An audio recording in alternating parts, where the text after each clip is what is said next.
Greetings, boys and girls, ladies and gentlemen, and today we have another chapter of Boruto 2 Blue Vortex, Chapter 30, All Them Nuisances. All Them Nuisances. This chapter cover features Mamushi and his clones cloning actively on the cover. I think it's a pretty cool cover.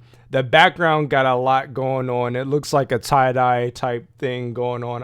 I'm never a big tie-dye guy. The background kind of throws it off for me, but the Mamushi stuff is pretty cool. We get to see him in color cloning. That's pretty awesome. Let's get right into this chapter. So this chapter picks off immediately from the last scene where we saw that Cho smacked her freaking big super expansion jutsu into 4 Mamushi clones. And so these clones get up because their eyeballs weren't destroyed. I thought maybe she crushed them so hard last chapter that their whole bodies were crushed, but no, they're fully intact. The attack power on that ability was not enough to destroy them one bit. So they get up and they just start multiplying, and Himawari starts to charge up a Biju bomb in the middle. Once again, we're in the middle of the Hidden Leaf Village, and any mass scale destruction is going to have some civilian consequences, I would say. So Shikadai is like, bruh, are you dumb? And he uses a technique that we have not seen before. We've been seeing a lot of development of the shadow possession jutsu, shadow paralysis jutsu, and he has some of the coolest variants that I've seen in his coming out his clan. Yamanaka clan, is that the clan? Whatever. So he caged this group of Mamushi clones into a ball, and he's like, Cho, I need you to throw this ball up into the sky as far as you can. So this gives Himawari a safe target in the sky to let off her Biju bomb so that it doesn't hit anyone else on the ground. Because if she would have shot that bomb, she would have blown 2 blocks at least. The whole block would have been gone, including them. So this is actually this is a retarded take from Himawari. I don't even know why she thought this was appropriate to use without calling this out. Thankfully, Shikadai is quick enough to, make this call on balling this girl up, balling the Mamushi clones up so that he can just sling it. Because, man, it would have been ugly if that would have gone off where it would have gone off. So the next scene, we see that Inojin is continuing his transmission. What is this jutsu called? Transmission jutsu? His mind connection jutsu, whatever, where he finds that these clones are just continue to multiply, basically overwhelming the Kara's plans, exceeding their expectations of how many clones are happening at once. Mamushi is kind of busted right now. He's going crazy right now. It's literally taking a whole village for him to get contained. And we see that the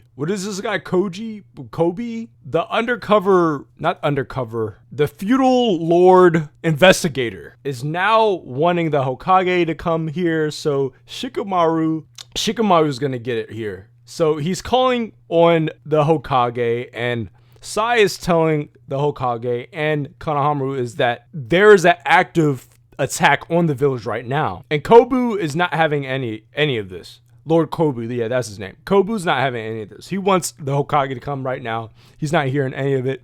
He wants to get to the bottom of this treason immediately. So we see that more Mamushi clones running through the village. Inojin senses that there's already 100 of them. We see Delta in the sky just casually, just kind of laid back, arms crossed, just watching them multiply. And Sarada's like, Delta, can you see anything? She's like, yeah, I see a bunch of them. And Sarada's like, all right, I'm about to go. And then she gets stopped immediately by Shikadai, that this is gone to the next phase. They're getting overwhelmed by all these clones, and it's time to go to the next phase of this operation. While they're in this mind transfer communications between the Kara Black Ops Konoha group, Lord Kobu is now using the sensory unit in the leaf is now connecting Lord Kobu to Shikamaru. So he's like juggling two calls at once. The Black Ops group and the feudal Lord Kobu is here to get down to business. Kobu is calling for him to come right now, and it is about to get crazy. Next scene, we see that Boruto is trying to get in contact with Konohamaru, and Boruto gets thrown off for 1 second. The 1 second he lets his guard down, he gets hit by this like wrap. It's like this catcher. What do you call these things? It's like a beast trapper. I have no idea what this thing is, but it's basically a rope with two weights at the end of it. They threw it on him and they got Boruto stuck in this thing. Who knows what type of chakra or special tool this is? Maybe it's just this, but he gets trapped by the police unit and they disarm him by taking his sword away from him. And with the upgrades that he got, thanks to Kashin Kojin's prescience ability, his future sight ability, and Sumere's tech upgrade knowledge, ninja tech knowledge, the sword now has a property where it's like in part 1 where the sword will drain your chakra if you're touching it. Just like the chakra blade from part 1. The chakra blade from part 1 was so cool. This is that same technology coming back from that part 1 in a way that I didn't think would happen. I would have thought that they would have nullified that so that the chakra blade can be used without getting your chakra drained, but no, they just took that draining chakra ability and put it on this sword. So if you're not the registered owner of this, then you'll just get debuffed immediately. So the guy grabs it, he gets debuffed, he gets weak, he drops the sword. Then that's when Boruto uses Flying Raijin to get out of the trap, get out of the ropes, and he commends them. He's like, hey, you caught me, but these guys are going to be tough, so if you see one of these guys, you better run the freak away. And he flies away. This scene is like, okay, how does the flying really works in this universe? How does Otsutsuki flight work in this universe? Because if he just got trapped by this rope and wait, then why couldn't he just fly away? Does he need his muscles to tense in a way for him to fly? Does he need to shoot his hand up like Superman to fly? So this kind of raises the questions of like, what does he need to fly? Because if not, then he could have just flew with the weight rope attached to it. So, or like, how much energy does he need to exert to fly? So it's just like, what? Like, he could have flown away. It's one of those things where it may just need some more explanation, or maybe just that's just how it works. He needs to be free to fly, I guess. So it's whatever. The police is like, dang, he gets away, and then we cut back to Sarada and Delta getting informed with the situation, and Shikamaru has to leave. So he tells Inojin that either he is going to keep on relaying information to Shikamaru while he talks to Kobu, or he just takes over himself. And Kashin Kojin, using his toad to talk to Shikamaru in the Hokage office, demands that he hides the toad on his person while he goes talk to Lord Kobu. We will immediately see why later in this chapter. And Kashin Kojin has a plan here. We cut to Lord Kobu, and Lord Kobu gets straight to the nitty gritty. He already knows that he is the traitor, so he gives him a choice. Like, you either let yourself step down and let yourself have a lesser punishment, or it's going to get ugly. And at this moment, we learn really quickly that this guy is going to be a problem to the Black Ops operation. And Kashin Kojin makes Inojin use a toad to transfer the mind transfer through the eyes of the toad to Lord Kobu. So he's using these toads as a sort of signal device, like a Wi-Fi thing. So he sends the mind transfer through the toad, through the other toad, receiver toad, to Lord Kobu. So it's like this crazy setup that he has. And Lord Kobu goes out quickly. And they're like, oh, quick. Like, both of them know exactly, both Konohamaru, why am I keep on saying Konohamaru? Both Sai and Shikamaru know exactly what's going on because Lord Kobu wakes up and it's Inojin. So he's like, oh, Dad. And he's like, oh, shoot, I got to lock in and act like Kobu. He's like, oh, man. So we see that he like immediately is like some kid out of nowhere. He's not talking proper.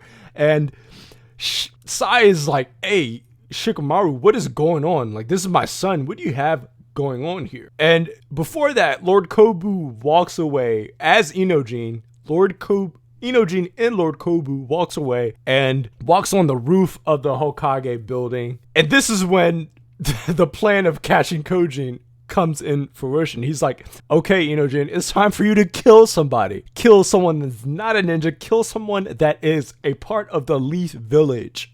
He's like, hey, you're gonna kill Lord Kobu here. And Sai and Shikamaru talk, and he's like, what are you doing to my son? And then the next scene is like, we don't have time to talk about that moral and ethics of this. Kashin Kojin's talking to Inojin. He's like, it's time for you to jump off the top of the Hokage office, make it look like an accident, make it look like Mamushi came and got you. And Mamushi, sure enough, shows up and he's like, hey, yo, what are you doing? Do you know where Ada is? And Mamushi immediately gets provoked by Inojin because Inojin has the toad of Kashin Koji, and Kashin Koji sends a toad spit attack to Mamushi, grazing his face, scratching him. And he's like, all right, it's time for you to die now.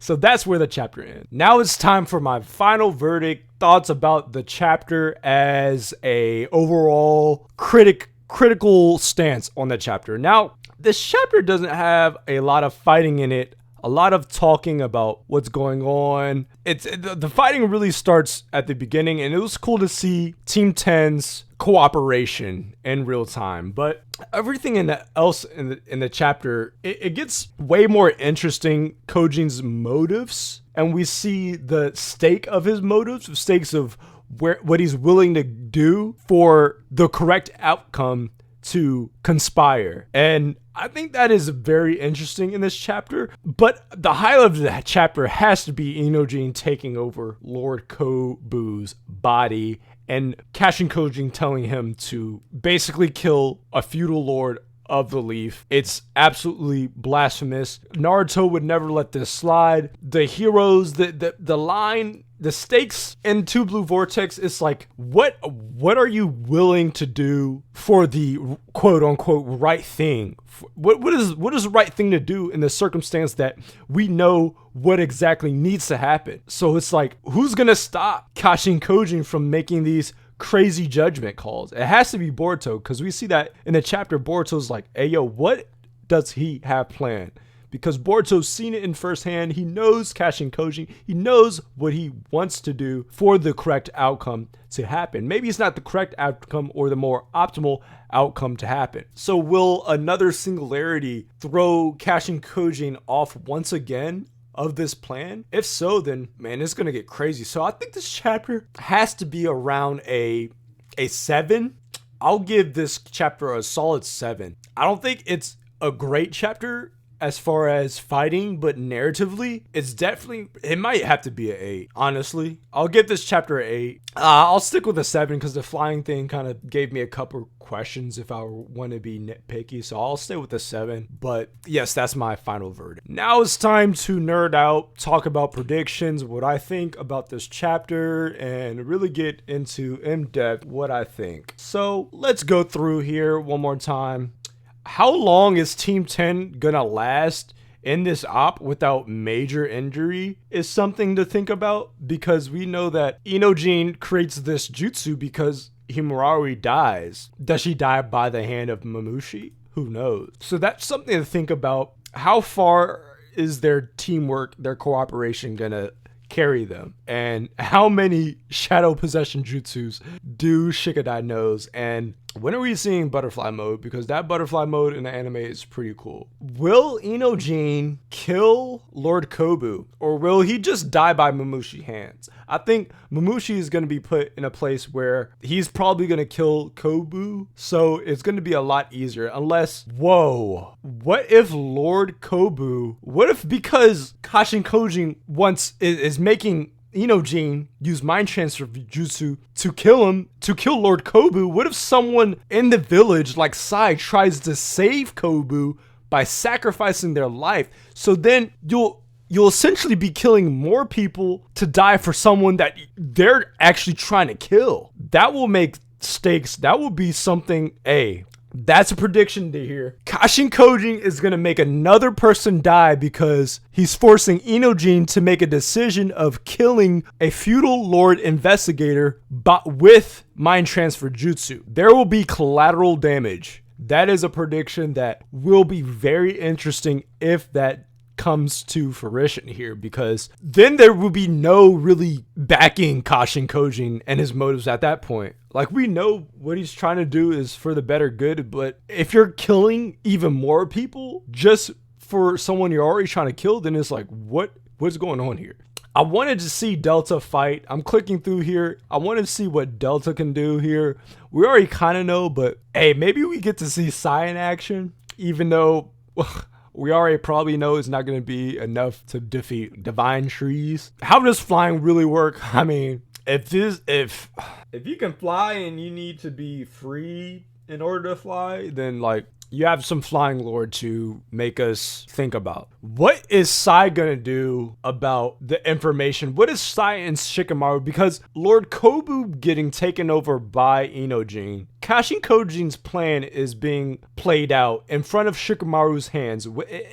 This is out of Shikamaru and Sai's hands. So there's a big power shift in this chapter because Kashin Kojin is just taking over of this whole operation. So how is this Black Ops undercover operation? How are they going to receive this? And will Sai sacrifice himself to try to save? I think that prediction, or somebody else at least. So Mamushi is a freak. We all know that. He's spread all across the village, but he's at the Hokage's office and he might kill a feudal lord. It's going to get crazy, but that's all I can really think about now. We'll see in next chapter what actually happens. Let's see if Inojin got it in him. I don't think he is going to do that. I think either someone's going to sacrifice himself and die, or Mamushi will just end up killing him, which I don't think that will be the case. Maybe Boruto steps in and intervenes because he is that singularity. So that is my thought.